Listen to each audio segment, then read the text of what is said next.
Europe 8h36, l'heure de la revue de presse d'Alice Darfeuille. Bonjour Alice. Bonjour Julien, bonjour à tous. Alors à la une, le scandale France Télécom. On ne parlera jamais assez de ce qui s'est passé à France Télécom, écrit dans son édito ce matin pour Libération, Alexandra Schwarzbrod. Le journal consacre sa une à cette affaire et cette décision sans précédent.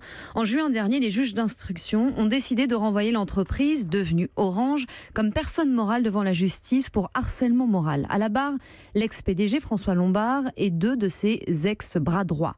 C'est dans ce contexte que le quotidien est allé à la rencontre de certains proches d'anciens employés de l'entreprise qui ont mis fin à leur jour. Une soixantaine en 3 ans, rien que 35 entre 2008 et 2009, nous rappelle Libération. La force de ce papier repose évidemment sur les témoignages de ces gens. Il y a Hélène qui raconte la descente aux enfers de son mari. Rémi s'est immolé par le feu sur son lieu de travail à Mérignac, en Gironde. Hélène explique, en 2006, son poste est supprimé. Il ne connaîtra plus qu'une succession de changements de site et de mission. Il se sent de trop, postule partout, puis se retrouve dans un bureau isolé, sans armoire, ni téléphone. Le journaliste écrit: l'époux d'Hélène encaisse, grossit, ne dort plus. Vincent, lui, a perdu son frère en 2009. Nicolas s'est pendu dans la nuit dans son garage en chemise de travail. Un an avant, son poste avait lui aussi été supprimé pour être sous-traité. Dans une lettre, le jeune employé de 28 ans avait écrit: mon boulot me fait souffrir, je ne supporte pas ce job, France Télécom s'en fout. Aujourd'hui, on m'a méprisé, insulté, engueulé, j'ai appelé au secours. Les gens s'en foutent. Autant de paroles donc pour illustrer l'état d'esprit de ces salariés, souvent, comme l'explique ce papier, poussés à bout par des méthodes managériales, brutales, mises en place par une direction voulant voir une personne sur 5 quitter l'entreprise. Mais Chloé Pilor-Gérezouk, qui signe ce papier, ajoute aussi à juste titre que dans leur dossier, les juges ont précisé que les personnes mises en examen ne sont pas responsables des décès, que chaque situation serait donc examinée. Rendez-vous au premier semestre 2019. C'est à ce moment-là que le procès commencera. Dans la presse également, des promesses qui s'annoncent difficiles à tenir. Celle du gouvernement et ses objectifs de croissance peut être trop ambitieux. C'est ce qui ressort ce matin de vos journaux. Croissance, l'objectif de 2% s'éloigne pour 2018. Titre Libération pour le Dauphiné Libéré. Le rebond serait moins fort que prévu.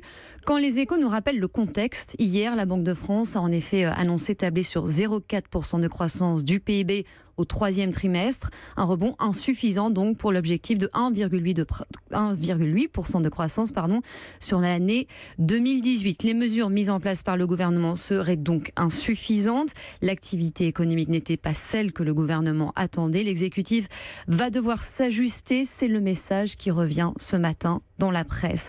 Et c'est dans ce contexte qu'aujourd'hui en France se penche sur une autre promesse loin d'être réalisée pour le gouvernement: atteindre un taux de chômage de 7% d'ici la fin du quinquennat.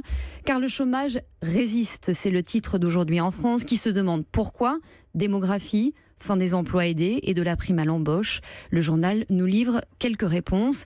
Et en conclusion, comme l'écrit dans le Figaro Mathilde Siro, le président va devoir justement profiter de sa parenthèse estivale pour préparer la rentrée.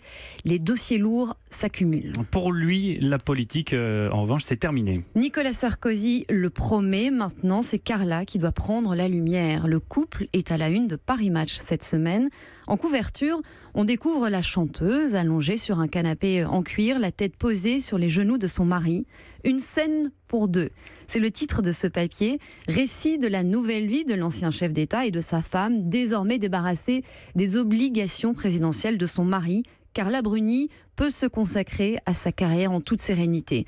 On suit alors le couple au Liban, où elle a donné un concert récemment, pendant que l'ancien chef d'État, en coulisses, ne peut visiblement s'empêcher de multiplier les rencontres pour entretenir ses relations diplomatiques. Alors, dans l'actualité internationale, justement, une affaire dont on risque de beaucoup parler. Un scandale d'adoption forcée au Canada, et c'est La Croix qui nous raconte ce matin cette histoire qui remonte à l'après-guerre. Plusieurs centaines de milliers de nouveau-nés auraient alors été arrachés à leur mère célibataire jusqu'au début des années 70. Le tout, précise l'article, avec l'aval des églises chargées des foyers de maternité et le feu vert implicite des autorités fédérales. Sandra Jarvie était l'une d'entre elles. On m'a affirmé qu'il était préférable pour mon enfant d'avoir une mère et un père. Je ne serais pas en mesure de lui payer des études, il serait donc considéré comme illégitime, ridiculisée à l'école, ce qui revenait donc à insinuer que mon bébé serait mieux sans moi. On le comprend très vite entre les lignes, il est difficile aujourd'hui d'évaluer précisément le nombre de mères qui ont été séparées de leurs enfants, mais le journaliste indique que selon les rapporteurs, elles seraient près de 600 000. Ce que l'on comprend aussi, c'est que pour l'instant au Canada, au-delà de l'émotion, aucune leçon ne semble avoir été vraiment tirée de cette affaire.